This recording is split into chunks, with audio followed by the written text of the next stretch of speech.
Got ourselves another fridge here today, and just finished giving it a quick wipe down.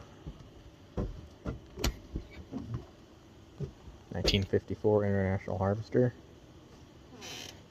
It's already getting cold. Yep, hand stuck to it. It's cold. Put a new plug on it, grounded plug.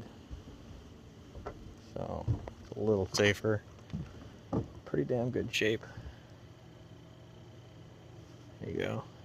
7654. Brand new, basically, right?